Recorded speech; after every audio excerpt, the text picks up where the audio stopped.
Dan itulah sebab saya hari ini mengambil ruang untuk kita menunggu peristiwa yang besar ini yang berlaku pada tahun 1492 yang lalu. Sebaik saja mereka menang, mereka turun daripada kuda mereka, Khalifah tidak boleh kembali lagi ke istana tadi. Barang-barangnya telah dirampas dan dia mengeluarkan dikri, satu perintah tentera. Ini yang sebelah kiri lah Ferdinand, yang sebelah kanan lah Ferdinand suaminya, yang sebelah kiri lah Isabel yang sangat jahat. Mereka mengeluarkan satu ketapatan ataupun satu perintah diraja bahawa orang kafir telah kalah di Spanyol. Maksudnya Islam dia panggil orang kafir. Orang kafir telah kalah di Spanyol. Maka hari ini kerajaan Kristian menggantikan kerajaan kafir. Dan orang Islam harus dihapuskan hari ini. Dua pilihan, mati ataupun Kristian.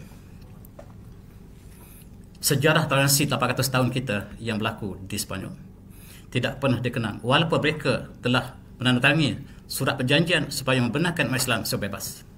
Sebagaimana Islam membenarkan mereka mengamalkan agama sebebas sebelum ini. Tetapi sebaik saja mereka menaiki tahta dan surat ditandangi, Khalifah tidak boleh kembali lagi ke istana Alhambra yang menjadi simbol kekuasaan Islam terakhir. Maka begitu kecewa. Ini gambar yang dilukis sungguh kecewa. Dia dihalau daripada istananya, kamu telah kalah. Dan dia naik atas kudanya. Dan di hujung bukit di Granada, dia tengok kembali ke bawah. Kota Granada yang ditinggalkan. Kota yang Islam kuasai selama 800 tahun. Dan dia menangis. Menangis teresak-esak. Bersamanya ibunya bernama Aisyah Al-Hurrah. Ini ibunya sebelah kanan. Yang sebelah kiri adalah Isabel. Dan Isabel ini asalnya Islam. Bahkan keturunan Rasulullah. Murtad. Lawan Islam. Queen Elizabeth ialah keturunan daripada Isabel. Dan itu sebab Queen Elizabeth mengatakan dia keturunan Rasulullah. Tetapi keturunan tidak semata-mata tidak memberikan sebarang jaminan keimanan. Dan kata ibunya, kamu menangis seperti wanita. Ketika kamu berkuasa, kamu tidak lupa untuk pertahankan negara ini seperti seorang lelaki. Kamu pondan, kata ibunya. Kamu diberikan kuasa. Kamu berpoya-poya. Selama 800 tahun, jasad nenek moyang kita di bumi ini sekarang dipijak oleh kerajaan Kristian. Dan dia menangis. Dan itulah nasib Khalifah Islam terakhir yang jatuh ketika kita berada di puncak. Ingat tuan-tuan, Melaka juga jatuh ketika di puncak. Ketika Sultan Mahmud Shah, kita sudah berada di puncak. Dan Melaka menjadi pelabuhan terbesar ketika itu selain pada Venice di Eropah. Kita kalah ketika kita berada di puncak. Ingat, kita selalu kalah ketika berada di puncak. Baghdad juga kalah ketika kita di puncak. Dan umat Islam selalu kalah ketika kita berada di puncak. Ingat, apabila kita selalu di puncak, maka tidak ada lagi puncak, dia akan turun. Puncak sudah maksimum. Bila sampai puncak, dia akan turun. Itulah setiap kerajaan yang pernah bertata di atas muka bumi ini. Dan inilah Aisyah Al-Hurrah. Dialah yang ingin berjuang di belakang anandanya. Dan cukup menarik, Isabel ini dipelihara oleh Aisyah satu masa dulu. Dia masuk menyelinap ke dalam istana, mengatakan kami sangat sayang kepada Islam, pura-pura. Dan inilah puteri kami yang paling cantik. Kami serahkan kepada kamu untuk diberikan layanan sebagai seorang Islam. Isabel Islam. Kemudian dia rupa-rupa dia masuk sebagai spy. Dia melihat kekuatan kelemahan umat Islam. Akhirnya dia berkahwin dengan Ferdinand. Tujuannya untuk mengalahkan Abu Abdullah, Khalifah Islam terakhir. Dan itu benar-benar terjadi. Dan selepas itu, apabila saja kalah Islam, maka perjanjian dilakukan untuk menjaga segala kepentingan Islam telah tidak ditunai sama sekali. Mula sekali kitab-kitab dibakar, Al-Quran dibakar. Yang kedua ialah masjid ditukar menjadi gereja.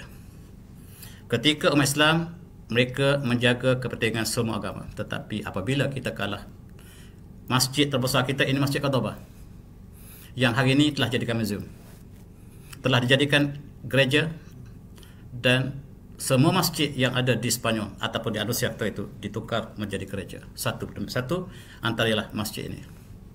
Ini Masjid Jami' Toledo. Masjid ini telah ditukar menjadi katedral yang terbesar di Eropah.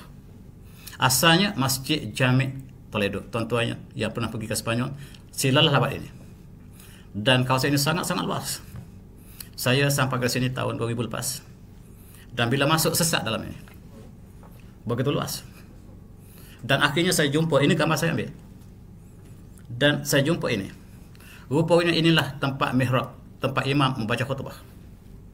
Dan tinggallah satu perasaan yang cukup sukar untuk kita gambarkan. Masjid telah bertukar menjadi katedral terbesar dunia, terbesar di Eropah. Rupanya dia Masjid Toledo, Masjid Jami' Toledo disebut sebagai Jami' Tolailah. Dan itulah sejarah malam Islam.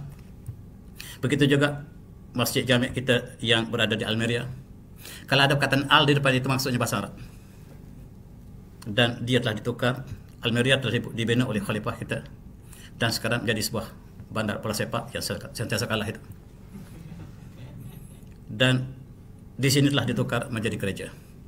Dan sekarang tidak pasti apakah dia masih lagi berstatus gereja ataupun sebagai museum. Ini gambar pada tahun 1502. Umat Islam diberi dua pilihan, mati atau Kristian. Dan yang sempat melarikan diri, mereka melarikan diri. Termasuklah keluarga Abraham Lincoln.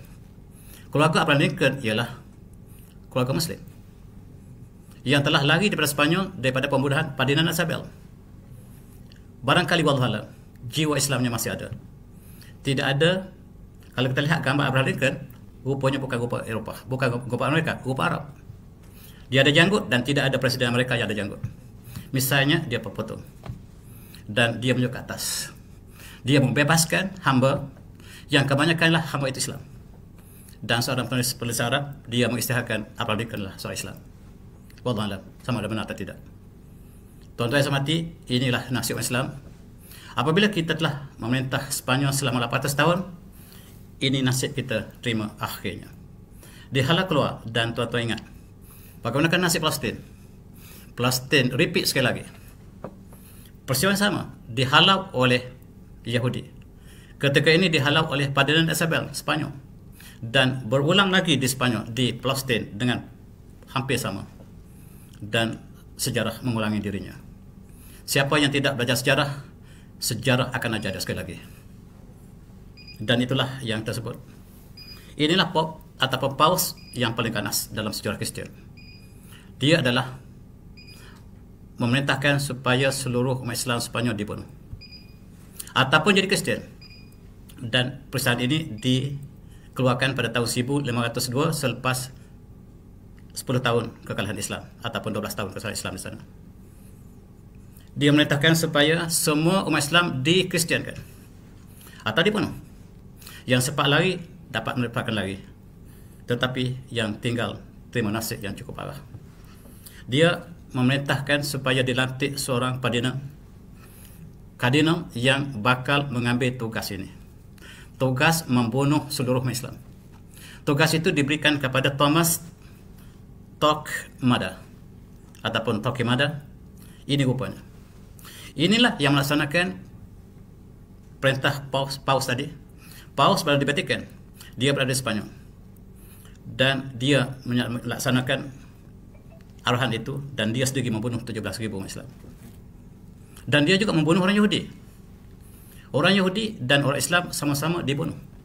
Yahudi dengan Islam lebih rapat ketika itu, berbanding hari ini Yahudi lebih rapat dengan Kristian. Mereka tidak pelajari sejarah mereka. Bagaimanakah Raja Katolik membunuh orang Yahudi? Hari ini mereka berbaik dengan mereka. Dan mereka masih Islam. Dulu umat Islam bersama Yahudi sama-sama dizolimi oleh Katolik. Hari ini mereka terbalik. Mereka tidak belajar sejarah mereka. Dan tuan-tuan, inilah gambar yang dilukis. Mula-mula sekali pengisytiharan semua umat Islam harus memeluk Kristian. Dan kanak-kanak harus dibaptis. Selepas kanak-kanak dibaptis, maka orang dewasa pula dibaptis. Ini gambar muslimat yang dipaksa membuka aurat mereka dan dibaptis. Baptis ialah mencurahkan air ke atas kepalanya oleh paus ataupun oleh padri, dan maka resmilah dia sebagai seorang Katolik. Ini dilakukan sampai hari ini. Dan yang duduk itulah paus yang sedang merhatikan kardinal, bukan paus, Kardinal Francisco namanya, yang sedang memerhatikan bahawa pesawat ini harus dilakukan secepat mungkin. Spanyol harus bebas berislam seluruhnya. Dan tidak boleh ada orang Islam di Spanyol. Tuan-tuan, tidak ada toleransi di luar Islam. Dalam sejarah Malaysia tidak pernah ada toleransi di luar Islam. Kita harus ambil intibat ini. Dan kita lihat mereka yang enggan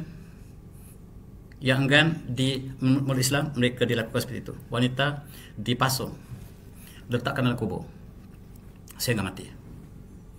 Dan lelaki ada alat yang menyekang rahangnya dan dipusing sehingga tercabut dagunya.